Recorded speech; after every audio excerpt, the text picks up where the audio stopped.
देवी गीत के इतिहास में पहली बार किसी सिंगर के 25 गाना एक साथ ट्रेंड कर रही है। ये भी रिकॉर्ड पवन सिंह के खाते में जाकर गिर गया। जिस तरह से आप लोग जानते हैं कि पवन सिंह इस बार लगातार लकीर पर लकीर खींच रहे हैं, तो फिर ये वो लकीर पवन सिंह खींचिए दी। अभी हाल ही में आप लोग जैसे देखे थे कि एक बॉलीवुड के राजकुमार राव के साथ गाना भी लाए थे, उसके बाद भी एकदम बेखैली और बेचैनी ले लिया था विपक्षी दल को। तो फिर एक बार आप लोग न्यूज सुनने के लिए तैयार हो जाइए और पवन सिंह के फैंस एकदम खुशिया से पागल हो जाइए, क्योंकि 25 को गाना पवन सिंह के ट्रेंडिंग में एकदम आ गया है। इंस्टाग्राम पर जो आप लोग देख रहे होंगे, अभी स्क्रीन पर चल रहा होगा, 25 गाना एक साथ ट्रेंडिंग में आना, वही देवी गीत। अलर बलर औगा जोगा ये थी वो थी, तो सब लोग आके ट्रेंड में ला देता है, जो आप समझ रहे हैं। हम अभी नहीं बोल सकते हैं इसलिए कि देवी गीत की बात कर रहे हैं, तो वो गा के तो सब लोग भाई अपना अपना ट्रेंडिंग में ला देता है। लेकिन देवी गीत के मामले में यदि बात किया जाए तो पवन सिंह सबसे पहला नंबर पाएंगे भाई। और इस बार तो पवन सिंह ने इतिहास के बाद मतलब कि इतिहास ही बना दिया, और इतिहास बनाने के लिए पवन सिंह के नाम जाना ही जाता है। और देवी गीत में यदि पवन सिंह के गाना न आए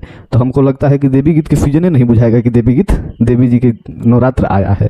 और देवी गीत जब पवन सिंह का आ जाता है, लगता है कि नवरात्र आ गया। और पवन सिंह के पिछले बहुत पुराने गीत ट्रेंडिंग में आ रहा है, और इस बार लगातार रील्स पर बन रहा है। और पवन सिंह इसी तरह लकीर पर लकीर खींचते रहे, माँ दुर्गा उनके साथ रहे। हम आपको बता दें कि ऐसा बात नहीं है कि केवल भोजपुरी इंडस्ट्री में पवन सिंह का गाना ही आ रहा है, सभी लोगों का गाना आ रहा है। और चाहे खेसारी यादव हो, गुंजन हो, रितोष पांडे हो, प्रमोद प्रेमी हो, चाहे अरविंद कल्लू हो, सबका गाना आ रहा है भाई। लेकिन पवन सिंह के ट्रेंड करने के लिए एक ही सबसे बड़ा कारण है, और वो कारण है कि माँ सरस्वती डायरेक्ट पवन सिंह के कंठ और सुर में विराजमान है।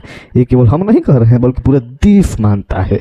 और आप भी मानिएगा, जो विपक्ष में नहीं जानते होंगे कि पवन सिंह में भाई कितना दम है, तो देख लीजिए कि बॉलीवुड के फिल्म वाले लोगों के पसीना छुड़ा दिया है।